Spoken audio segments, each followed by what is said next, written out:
بسم اللہ الرحمن الرحیم۔ السلام علیکم۔ امریکہ نے اسرائیل کے وزیر اعظم بنجامن نیتن یاہو کی فلسطینی ریاست کے قیام کی مخالفت کو مسترد کرتے ہوئے کہا ہے کہ فلسطینیوں کو ایک آزاد ریاست میں امن اور سلامتی کے ساتھ رہنے کا پورا حق حاصل ہے۔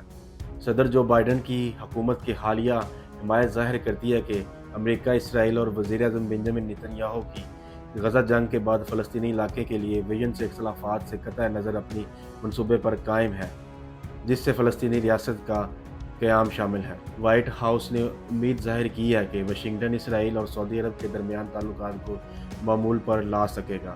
وائٹ ہاؤس سمجھتا ہے کہ اسرائیل اور سعودی عرب کے تعلقات میں پیش رفت ایک ایسا موقع ہوگا جس سے خطے میں وسیع اقتصادی اور سلامتی مواقع پیدا ہوں گے۔ اس سے قبل نیتن یاہو نے جمعرات کو ایک نیوز کانفرنس میں فلسطینی ریاست کی اسکیم سے منہ موڑ لیا اور اس بات پر اصرار کیا کہ اب فلسطینی علاقوں پر اسرائیلی سیکیورٹی کنٹرول ہے۔ نیتن یاہو کے بقول یہ خود مختاری کے خیال سے ٹکراتا ہے۔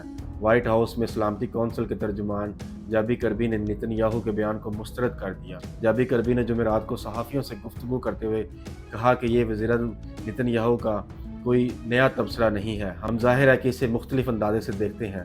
جابی کربی نے مزید کہا کہ امریکہ سمجھتا ہے کہ فلسطینیوں کو ایک آزاد ریاست میں امن اور سلامتی کے ساتھ رہنے کا پورا حق ہے۔ نیتن یاہو نے یہ بھی کہا تھا کہ انہوں نے جو بائیڈن انتظامیہ کو اپنے موقف سے آگاہ کر دیا ہے۔ نیتن یاہو کے موقف سے غزہ میں حماس کے خلاف فوجی مہم کے حامی امریکہ اور اسرائیل کے درمیان گہری تقسیم بھی ظاہر ہوتی ہے۔ واشنگٹن نے اسرائیل پر زور دیا ہے کہ وہ غزہ میں حماس کے خلاف لڑائی میں اپنی جارحیت کو کم کرے، جبکہ حماس کے زیر انتظام غزہ کی وزارت صحت کے مطابق محصور علاقے میں 24,000 سے زیادہ لوگ ہلاک ہو چکے ہیں، جن میں اکثریت بچوں اور خواتین کی ہے۔ اسرائیل نے غزہ میں حماس کے خلاف فوجی کارروائی گزشتہ سال اکتوبر میں ہونے والے حملوں کے بعد شروع کی۔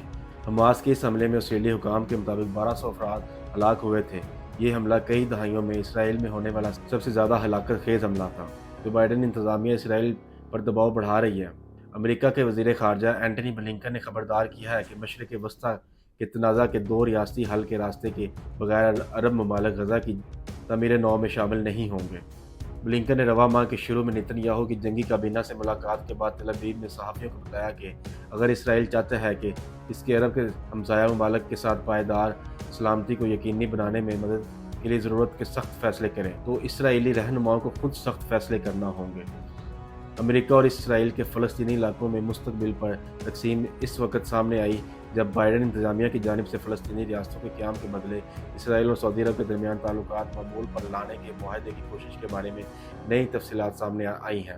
وائٹ ہاؤس کی قومی سلامتی کے مشیر جیکب سلوان نے رواں ہفتے سوئٹزرلینڈ کے شہر ڈیووس میں ورلڈ اکنامک فورم میں کہا تھا کہ 7 اکتوبر کے بعد حکمت عملی یہ ہے کہ ہم اسرائیل اور سعودی عرب کے درمیان فلسطینیوں کی سیاسی افق سے منسلک دیکھنا چاہتے ہیں۔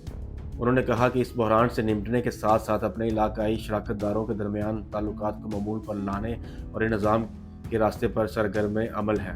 یاد رہے کہ واشنگٹن 7 اکتوبر کے حملوں سے پہلے ہی اسرائیل اور سعودی عرب کے تعلقات کی ایک فریم ورک پر کام کر رہا ہے، تاہم امریکہ اسرائیل اور فلسطینیوں کے درمیان براہ راست مذاکرات سے گریز کر رہا ہے، اس کی بجائے علاقائی معاہدے پر زور دے رہا ہے۔ واشنگٹن کا یہ طریقہ کار سابق صدر ڈونلڈ ٹرمپ کی حکومت کے ابراہیم معاہدوں کے تحت اس موقف کی توسیع ہے، جس کے ذریعے اسرائیل کے کچھ عرب ریاستوں کے ساتھ تعلقات معمول پر لائے گئے۔ تاہم بائیڈن کے نقطہ نظر نے ان پالیسی میں فلسطینیوں کے لیے ایک اہم افق کا اضافہ کیا ہے۔ امریکی حکام اور قانون سازوں نے حالیہ ہفتوں میں سعودی ولی عہد شہزادہ محمد بن سلمان سے اسرائیل اور حماس جنگ کے خاتمے اور غزہ میں فلسطینی خود مختاری کے لیے کام کرنے کے لیے ایک فریم ورک تیار کرنے کے اسی مقصد کے ساتھ ملاقات کی ہے۔ سلیوان نے جنگ کے بعد غزہ کے لیے امریکی وژن کے 4 رہنما اصول پیش کیے۔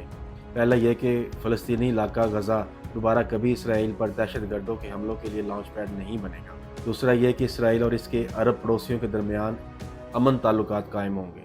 تیسرا یہ کہ ایک آزاد فلسطینی ریاست قائم ہو، اور چوتھا یہ کہ اسرائیل کی سیکیورٹی کی یقین دہانی مل جائے۔ نیتن یاہو اور ان کی حکومت کے انتہائی دائیں بازو کے ارکان کئی مہینوں سے فلسطینی ریاست کے تصور کو مسترد کرتے آ رہے ہیں۔ ان میں قومی سلامتی کے وزیر اور وزیر خزانہ بھی شامل ہیں، جو غزہ پر مکمل اسرائیلی کنٹرول اور فلسطینیوں کی بے دخلی کی وکالت کر رہے ہیں۔ تاہم فوجی مہم سے اسرائیل کو روزانہ $22 کروڑ کا خرچ اٹھانا پڑ رہا ہے اور بین الاقوامی سطح پر اسرائیل کی حمایت میں کمی ہو رہی ہے۔ اس صورت میں شاید نیتن یاہو غزہ سے نکلنے کی حکمت عملی تلاش کر رہے ہیں۔